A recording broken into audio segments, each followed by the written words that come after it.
સુરતમાં અંગદાન માટે થઈને સાયકલોથોનનું આયોજન કરવામાં આવ્યું હતું, જેમાં અંગદાન પ્રત્યે જાગૃતતા ફેલાય તે માટે થઈને દિલીપભાઈ દેશમુખ દ્વારા સમગ્ર કાર્યક્રમનું આયોજન કરવામાં આવ્યું હતું.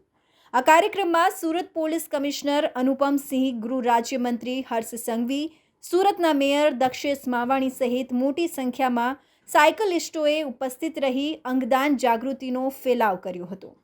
સમગ્ર દુનિયામાં અંગદાનનું ખૂબ જ મહત્ત્વ વધ્યું છે. એક વ્યક્તિ પોતાના અંગદાન કરે તો અનેકના જીવન બચી શકે છે. ત્યારે અંગદાનની મહિમા સુરત પણ હંમેશા અગ્રેસર રહ્યું છે. ત્યારે સુરતમાં અંગદાનની જાગૃતતા માટે સાયકલોથોનનું આયોજન કરવામાં આવ્યું હતું. દિલીપભાઈ દેશમુખ દ્વારા આ કાર્યક્રમનું આયોજન કરવામાં આવ્યું હતું. અઠવા ગેટ ખાતેથી સુરત પોલીસ કમિશનર, ગૃહ રાજ્યમંત્રી તેમજ મેયર દ્વારા સાયકલોથોનને લીલી ઝંડી આપવામાં આવી હતી. મહત્વનું છે કે અત્યારે સમગ્ર દેશમાં 5 લાખથી વધારે લોકોને અંગોની જરૂર છે. ત્યારે ભારતની વાત કરીએ તો 1 મિલિયનની સરખામણીએ સરેરાશ અંગદાનનો રેશિયો ભારતમાં 1 કરતાં ઓછો છે. જ્યારે વિકસિત અન્ય દેશોની વાત કરીએ તો 1 મિલિયનમાં 30% જેટલો અંગદાનનો રેશિયો જોવા મળે છે. ભારતમાં અંગદાનની જાગૃતતા માટે સતત જાગૃતિ કાર્યક્રમ કરવામાં આવી રહ્યા છે. ત્યારે સુરતમાં થકી અંગદાનની જાગૃતિ માટે કાર્યક્રમનું આયોજન કરવામાં આવ્યું હતું. મહત્વનું છે કે થોડા સમય પહેલાં અંગદાન જાગૃતિ માટે સાયકલોથોનનું આયોજન કરવામાં આવ્યું હતું. ત્યારબાદ સુરતમાં અંગદાન પ્રત્યે ખૂબ જ જાગૃતતા વધી હતી. આજના કાર્યક્રમમાં અનેક અંગદાનની સંસ્થાઓ તેમજ સાયકલિસ્ટો સંખ્યામાં ઉપસ્થિત રહ્યા હતા. આજે અંગદાન ચેરિટેબલ ટ્રસ્ટ, જીવનદેવ ફાઉન્ડેશન અને BYCS દ્વારા આજે સાયકલોથોનનો કાર્યક્રમ અંગદાન મહાદાનની જાગૃતિ માટે રાખવામાં આવ્યો હતો. અંગદાન એ એવી વસ્તુ છે, બ્રેન્ડેડ પેશન્ટ હોય એ મૃત્યુ પછી પણ ઘણા જીવનોને નવજીવન આપી શકે તે માટે છે. તે માટે અંગદાન ચેરિટેબલ ટ્રસ્ટ આખા ગુજરાતમાં કામ કરી રહી છે. તેને હું ખૂબ ખૂબ શુભકામના પાઠવું છું.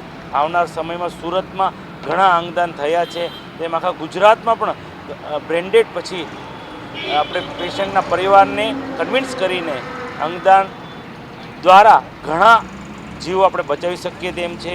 એટલે આજે સાયક્લોથોન દ્વારા અંગદાનની જાગૃતિ કાર્યક્રમમાં મને આવવાનું સૌભાગ્ય મળ્યું અને આવનાર સમયમાં આ જાગૃતિ વધારે ને વધારે લોકો સુધી પહોંચે તે આશયથી આ સાયક્લોથોનનો કાર્યક્રમ કરવામાં આવ્યો છે. તેને હું ખૂબ ખૂબ શુભકામના પાઠવું છું.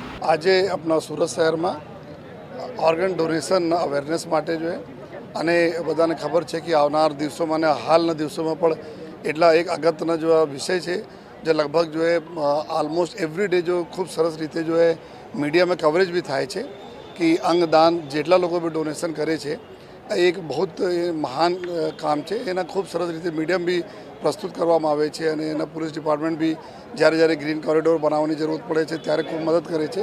તો આજે એના જ થીમ સાથે જો એ દિલીપ દેશમુખ દાદાના નેતૃત્વમાં સુરત શહેરમાં જ્યારે આપણા અંગદાન ચેરિટેબલ ટ્રસ્ટ, નવજીવન ફાઉન્ડેશન અને ઘણા બીજા સંસ્થાઓના સહયોગથી સાયક્લોથોનના જે એક આયોજન કરવામાં આવેલા હતા.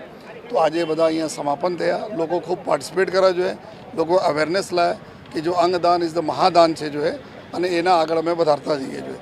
તો સમગ્ર જેટલા બી આજના પાર્ટિસિપન્ટ છે એના હું ખૂબ ખૂબ અભિનંદન આપું છું. જોઈએ આવનાર દિવસોમાં આ બધા આ જ એક નોબલ કોઝના પ્રમોટ કરતા રહો એવા બધાને અમે શુભેચ્છા પણ આપું છું અને વિનંતી પણ કરું. આજે સાયકલ ડેના નિમિત્તે પેડલ ફોર હ્યુમેનિટી કાર્યક્રમ છે.